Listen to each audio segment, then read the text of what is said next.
¿Qué tal, amados? De nuevo con ustedes en este su espacio, Cápsulas del Reino.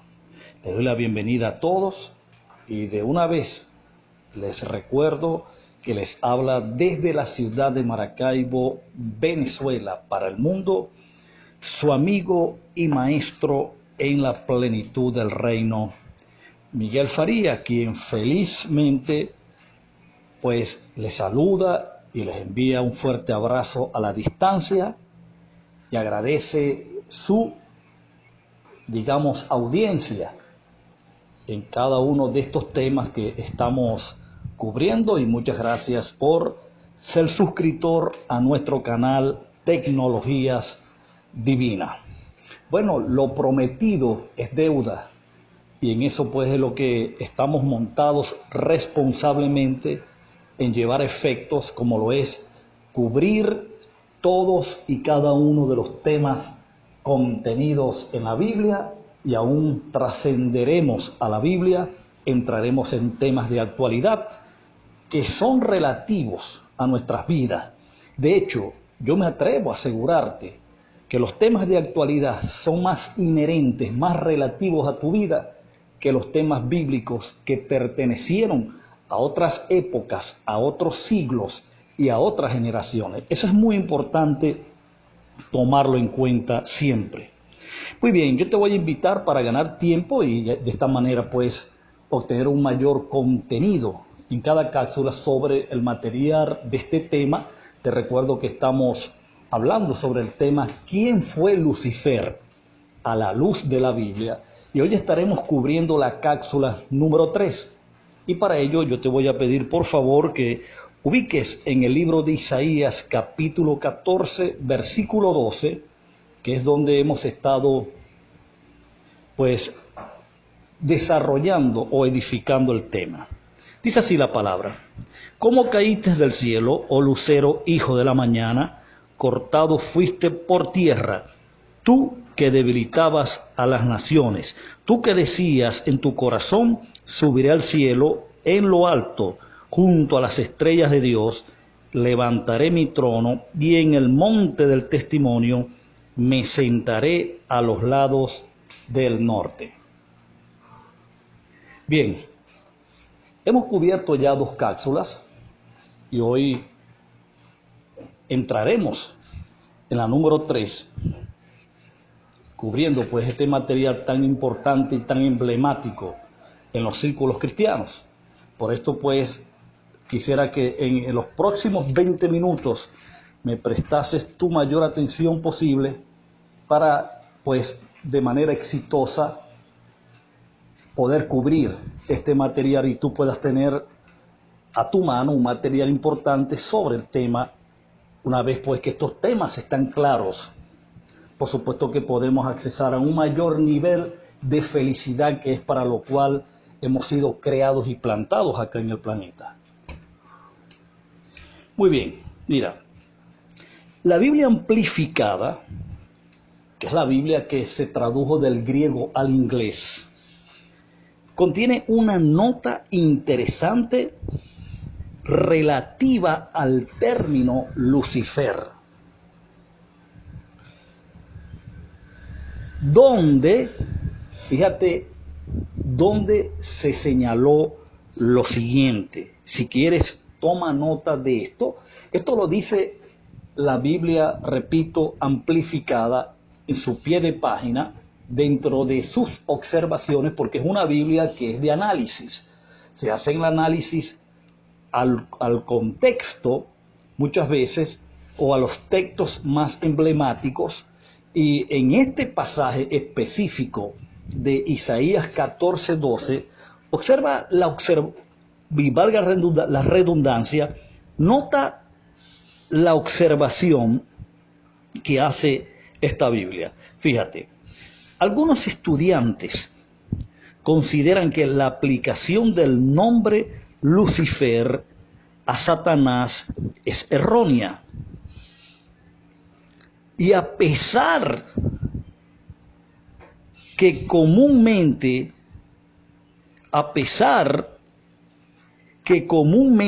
se les enseña a tal efecto. Esta observación la hace la Biblia amplificada. Es interesante. Nota que dijo sus estudiantes, es decir, los que estudian las lenguas originales, los que estudian el idioma original, o sea, los estudiosos del hebreo, los estudiosos del griego, que fueron las dos lenguas o los dos idiomas con los que se escribieron originalmente la Biblia, ellos coinciden de que aplicar el término Lucifer, que de paso, una vez más lo reitero, no aparece en la Biblia, no aparece ni en el hebreo ni en el griego, sino que fue una transliteración que se hizo a una tercera lengua después, en el tercer siglo, como lo fue el latín.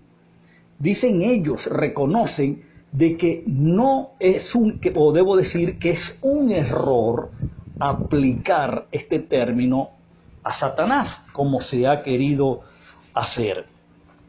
Lucifer significa portador de luz.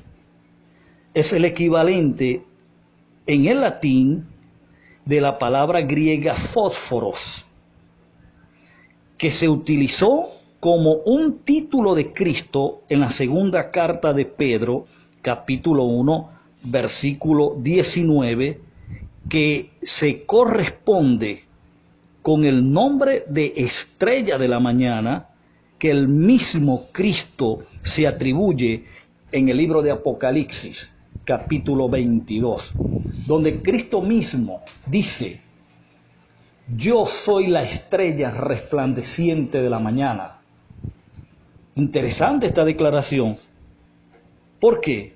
Porque es obvio de que se está hablando, el término está describiendo es a hombres, está describiendo a seres humanos. Por eso es que es muy importante que tomes esto en cuenta. Ahora, la aplicación del nombre Lucifer solo ha existido desde el tercer siglo después de Cristo. Y su basamento, es decir, el argumento, el basamento de aplicar esta palabra a Satanás se encuentra en el pasaje de Lucas, en una suposición, donde Lucas capítulo 10, versículo 18, ellos dicen que la declaración que hace Cristo en ese pasaje es una aplicación de Isaías 14:12, donde muchos eruditos y teólogos han reconocido que es un error aplicar el término Lucifer, que no aparece en la Biblia, y cada vez que me toque decirlo lo voy a decir, porque es la manera de que tú puedas execrar o erradicar ese término o ese personaje místico,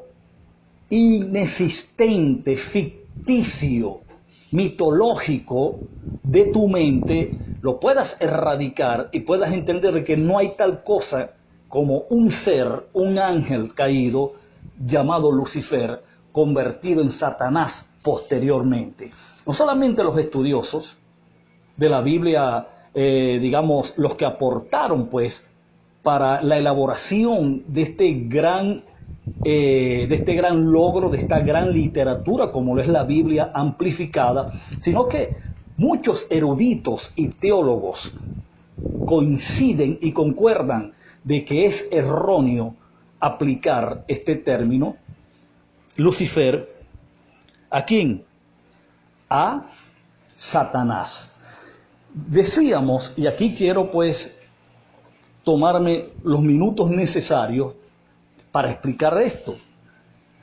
Quienes postulan o quienes sostienen la tendencia o la tesis de que Lucas 10:18, donde Jesús dijo: yo veía a Satanás caer del cielo como un rayo, ellos basan de que esa declaración de Cristo está avalando y soportando en Isaías 14:12 de que ese Satanás que cae es convertido en Satanás luego de la rebelión que hubo en el cielo, porque en el cielo él se llamaba Lucifer, que era un ángel de luz, era un ángel protector, un querubín, un serafín, etcétera, etcétera. Pero bueno, vamos a analizar entonces cuál es la fuerza que este argumento tiene con respecto a lo que Jesús dijo. Y una de las cosas que yo quiero aclarar, que quede sentado, que quede en relieve en esta tercera cápsula, es que no podemos basar una doctrina en un solo pensamiento, y mucho menos cuando se entiende de dónde Jesús extrae o toma ese pensamiento. Pero en cualquiera sea el caso, tienen que tener mínimo dos argumentos, dos testigos, porque con el testimonio de dos o más testigos es que data una verdad, consta una verdad, y eso no podemos quebrantarlo. La Biblia lo dice, pero en reiteradas oportunidades, que el testimonio de alguien, como verás, tiene que tener por lo menos dos o más testigos, no puede ser uno solo. Entonces, ese argumento, por supuesto, siendo el único, no puede validar un argumento o una tesis que ha cobrado vida por más de 17 siglos, por todas las generaciones que han tenido escenario, que han sucedido en todo ese tiempo, haciéndoles creer de que este personaje, de que este individuo, este sujeto totalmente ficticio, irreal,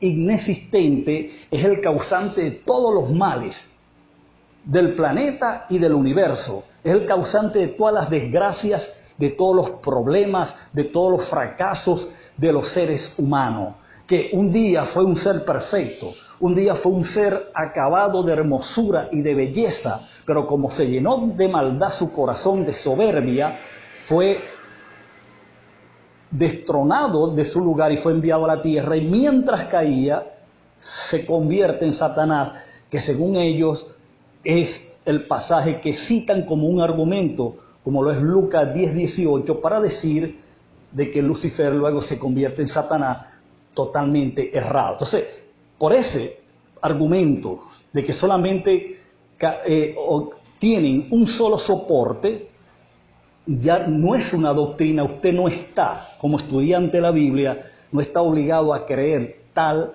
pero tal aberración de las Escrituras. Eso como primer paso o primer punto a considerar. Ok, no tienen más argumento, no tienen más asidero bíblico, por ende es una doctrina errada, carece de toda evidencia escritural como para tomarla como una doctrina. Y lo segundo, más importante, que es en donde quiero hacer un énfasis especial, es que esa expresión que Cristo utiliza en Lucas 10:18, esa expresión se deriva o es extraída de un libro que corrió con dos más, porque eran tres los libros de Enoch, que corrían en todo el país o el estado judío durante el vacío que hubo de tiempo y de años, cuando Malaquías es el último profeta del canon escritural, el último profeta, hasta que aparece Juan el Bautista. Todo ese tiempo, todo ese vacío, todo ese espacio donde no hubo profecías, donde no hubo más manifestaciones de gloria o cumplimientos proféticos,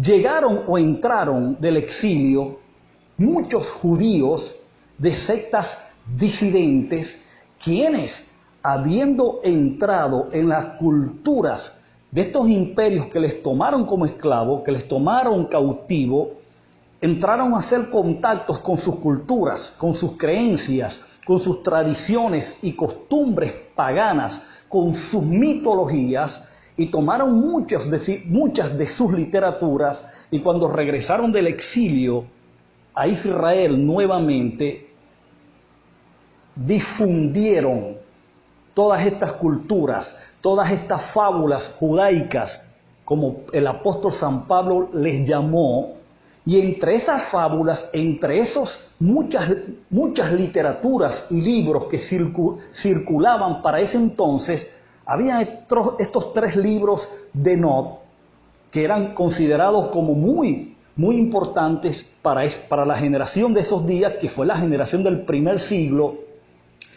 Y otros libros como, por ejemplo, no sé si usted ha tenido la oportunidad de consultar una Biblia católica y ha notado de que hay como 7 libros que llaman apócrifos, porque fueron libros que no fueron avalados como inspirados por Dios, es decir, libros apócrifos.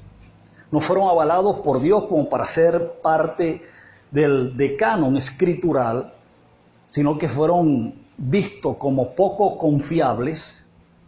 Entonces, de esos libros, específicamente de uno de los libros de Enoch, no recuerdo cuál era, es donde Jesús extrae la expresión: yo veía a Satanás caer del cielo como un rayo.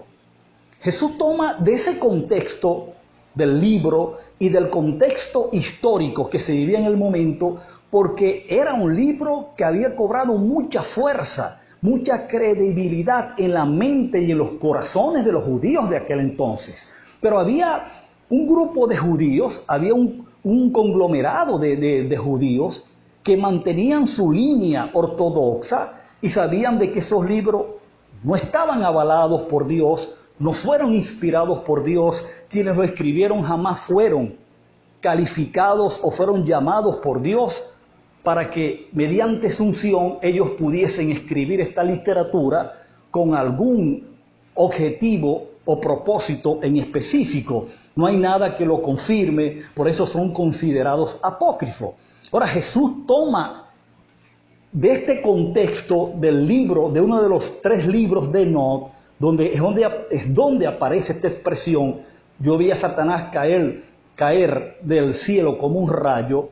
Era porque en ese momento sus discípulos, 70 que había enviado de 2 en 2, 70 discípulos por las aldeas, caseríos, pueblos de Jerusalén, de Judea, de Israel, en fin, ¿a qué? A evangelizar a esos pueblos, a orar por sus necesidades, y ellos al regresar le presentan a Cristo el reporte de cuál fue el resultado de su visita, y les comienzan a decir que los demonios obedecían, salían de las personas, los paralíticos se levantaban, los enfermos eran sanados, y el evangelio se les predicaba todo, muy contentos, muy felices de ver los resultados de su evangelización. Cristo les dice: bueno, yo veía a Satanás caer del cielo como un rayo. Ahora, ¿para qué Cristo toma del contexto de este libro de Enoch esa expresión? Para hacerle ver a ellos que el Satanás de aquellos días era el mismo pueblo de Israel, específicamente el liderazgo judío de la época del primer siglo. Lo fue Anás, lo fue Caifás, que eran los sumos sacerdotes principales, lo fue todo el sacerdocio en pleno, al igual que los fariseos, los judaizantes y los saduceos, que tenían la responsabilidad de transmitir la Torá, la ley, es decir, el contenido de la ley sobre el pueblo de Israel. Era a ese Satanás, porque era el adversario de la gracia de Dios, fue el adversario de Cristo, fue el adversario de los apóstoles durante el primer siglo. Fueron quienes sostenían la ley de una forma muy ortodoxa y celosa, frenética y compulsivamente, quienes le hicieron frente a la iglesia, al cuerpo de Cristo durante el primer siglo. Fueron ellos, los fariseos, fueron los judaizantes, fue el sacerdocio levita en pleno, comandado por Anás y Caifás durante el primer siglo, quienes le dieron muerte a todos los mártires de Cristo, incluyendo los apóstoles, incluyendo los profetas, incluyendo a todos los que le enviaban, y al mismo Jesucristo. Entonces, Esta es una expresión que no tiene absolutamente nada que ver con Lucifer. Está descontextualizada absolutamente y vacía, desprovista de toda verdad. Entonces es totalmente falso de que Lucifer es un término aplicado a Satanás. Y de esta manera, amados reyes y reinas, concluimos este espacio de la tercera cápsula porque hemos llegado a su final y el tiempo que nos queda es para agradecerle por su paciencia en soportarme en estos, digamos, en este proyecto y en este espacio llamado Cápsulas del Reino. Así que les envío un fuerte abrazo a la distancia y será hasta la próxima. Feliz tarde.